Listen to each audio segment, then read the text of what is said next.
Back in the summer of 2016, I got my first job at 18 years old. I was excited about the work, but not about the commute. Without traffic, it was a 30-minute drive both ways, and I normally got off work around midnight, and the last thing I wanted to do was drive a half hour to get home. During the first few weeks, I was still getting used to my new routine, and one of the first things my mother told me was to keep an eye on my gas tank, and if I ever needed more, I should leave early and stop on the way, but never on my way back. I understood her concern. I was a petite 18-year-old female, and I looked even younger.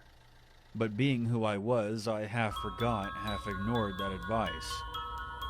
And one night on my way home, I realized I legitimately didn't have enough gas in the tank to get me to my exit.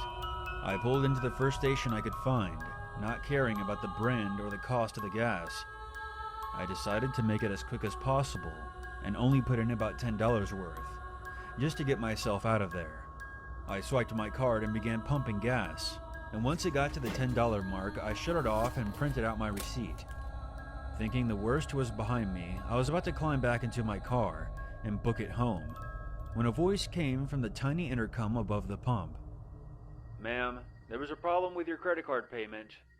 I paused and glanced at the guy at the counter and felt a chill spiral down my neck. He was one of those tall, gaunt, sketchy-looking clerks, and was staring right out the window at me, beckoning me to come inside. I stepped back towards the gas pump and pressed the button on the intercom. "What's wrong with my card? I have a receipt. It went through just fine." I didn't try to hide the annoyance in my voice. I didn't like the look of this guy, or the way he sounded. "I just need you to come inside, ma'am. Your receipt is incorrect. I'm going to need to run your card in here," he replied, a bit too quickly. I looked back at the guy through the window in frustration. There was no way I was going in there, where I would be alone with him. He was staring at me wide-eyed, like some kind of creep. I stood my ground, pulled out my phone, and checked my credit card app. I held it up stupidly as if he could see it from there, and I pressed the intercom button again. "It went through. I see it on my statement. I'm not coming in." "Ma'am, if you attempt to leave, I'll call the police. I have your tag number. Please come inside." I then shouted at him from across the parking lot instead of pressing the intercom. "Over $10 of gas, you're gonna call the cops? Fuck you. I'm leaving." I walked a few steps around my car and gave him the finger. I was just about to walk back around my car and climb into the driver's seat when I paused. He was mouthing something to me through the window.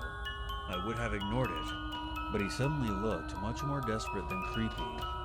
He kept beckoning me forward and calling out something that I couldn't hear through the window. I must have made a weird look, because 5 seconds later he slammed a piece of paper on the window where he had hastily written, "Guy in your car."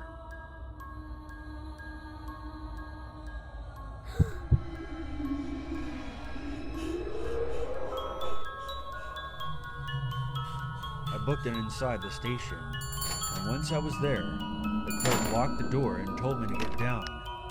He had his eyes on my car and had a gun in his hand. I squatted down behind the counter and watched the security cameras as a tall guy in sweatpants and a windbreaker nudged my back door open, slid out quickly and jogged away into the night. I started freaking out.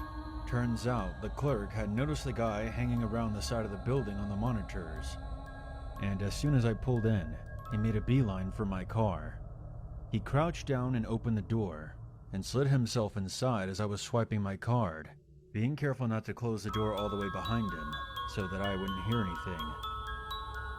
The clerk had noticed all of this on the camera, and immediately called the cops, who arrived a few minutes later. They searched the area and my car, but were not able to locate the guy, or anything that would lead back to him. The gas station clerk probably saved my life, because who knows what would have happened if I had driven off with that stranger in the back seat. I think the lesson here is obvious. It's not enough to be cautious, you have to stay alert as well. Be suspicious but not stupid. And always listen to your mom.